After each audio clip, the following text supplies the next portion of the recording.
School തുറന്നു. ഇതുപോലുള്ള ധാരാളം മെസ്സേജസ് നിങ്ങൾ നിരവധി വാട്സാപ്പുകളിലും മറ്റുമായിട്ട് കണ്ടിട്ടുണ്ടാവും. പേഴ്സണലായിട്ട് നിങ്ങൾക്ക് പലരും അയച്ചു തന്നിട്ടുണ്ടാവാം. എന്തായാലും ഞാൻ ഇപ്പം ഈ കാണിക്കുന്ന മെസ്സേജ് ഒരു 10 വർഷം മുന്നേ കണ്ടിട്ടുള്ളതാണ്.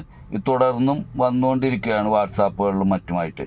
ഇപ്പോൾ ഇത് പറയാനുണ്ടായ കാരണം, കഴിഞ്ഞ ദിവസം എൻ്റെ മോളുടെ സ്കൂളിൽ നിന്നും ടീച്ചർ ഈ മെസ്സേജ് വാട്സാപ്പ് ചെയ്യുകയുണ്ടായി.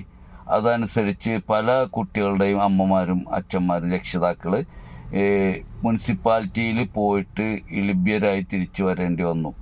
അതായത് ഇങ്ങനെ ഒരു സംഭവം നിലവിലില്ല. പ്രധാനമന്ത്രിയുടെ സ്കീമിലെ സ്കോളർഷിപ്പിന് അപേക്ഷിക്കാൻ പറഞ്ഞുകൊണ്ടാണ് മുനിസിപ്പാലിറ്റിയിൽ ഇതിൻ്റെ ഫോം ലഭിക്കും എന്നുള്ള രീതിയിലാണ് ഈ മെസ്സേജസ് ഇവർ അയച്ചിരിക്കുന്നത്.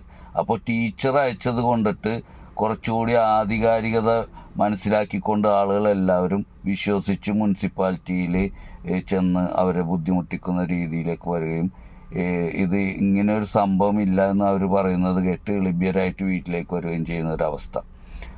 അപ്പോൾ വളരെയധികം ബുദ്ധിമുട്ടുണ്ടാക്കുന്ന ഒരു കാര്യമാണിത്. കാരണം കുട്ടികളുടെ വിദ്യാഭ്യാസവുമായി ബന്ധപ്പെട്ട് പല രക്ഷിതാക്കളും, ബുദ്ധിമുട്ടിലുള്ള രക്ഷിതാക്കൾ ഈ സ്കോളർഷിപ്പ് പൈസയ്ക്ക് വേണ്ടി 10,000-ഉം 25,000-ഉം ഒക്കെ കിട്ടുമെന്നാണ് ഇതിൽ പറഞ്ഞിരിക്കുന്നത്.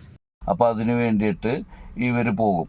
അപ്പോൾ ഇത് ഞാനിപ്പോൾ ഈ വീഡിയോ ചെയ്യാനുണ്ടായ കാര്യം, ഇനിയും പലരും ഇതുപോലെ അബദ്ധത്തിൽ പെടാൻ ചാൻസ് ഉണ്ട്. അപ്പോൾ അവർ പെടാതിരിക്കുന്നതിന് വേണ്ടിയാണ്. ഇപ്പോൾ ഈ വന്നിരിക്കുന്ന മെസ്സേജിൽ നിങ്ങൾ ശ്രദ്ധിച്ചാൽ അറിയാൻ പറ്റും, ഇതിൽ നമ്മുടെ കോർട്ട് ഓർഡർ നമ്പർ വരെ ഇതിൽ ആഡ് ചെയ്തിട്ടുണ്ടെന്നുള്ളതാണ്. മനസ്സിലായി? നമ്മൾ ആരാണെങ്കിലും വിശ്വസിച്ച് പോകും. അപ്പോൾ അത് തന്നെയാണ് ഇവിടെ സംഭവിച്ചിരിക്കുന്നത് പലർക്കും. അപ്പോൾ ഇത് ഞാൻ മുനിസിപ്പാലിറ്റിയിൽ പോയി അന്വേഷിച്ചതിൻ്റെ അടിസ്ഥാനത്തിലാണ് ഞാൻ ഈ പറയുന്നത്. ഇത് ശരിയായിട്ടുള്ള മെസ്സേജ് അല്ല. അതുകൊണ്ട് ആരും മുനിസിപ്പാലിറ്റിയിൽ ഇതിൻ്റെ അപേക്ഷാ ഫോം അന്വേഷിച്ച് പോകേണ്ടതില്ല. അത് ലഭിക്കൂല.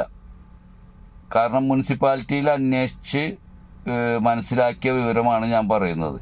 അതുകൊണ്ട് ഇത് എല്ലാവരും ഇത് ഷെയർ ചെയ്യുക. ഈ വീഡിയോ പരമാവധി ഷെയർ ചെയ്യുക. നമ്മുടെ കുരുന്നുകളുടെ രക്ഷകർത്താക്കൾക്ക് ഇത് ഉപകരിക്കട്ടെ, അവർ പറ്റിക്കപ്പെടാതിരിക്കട്ടെ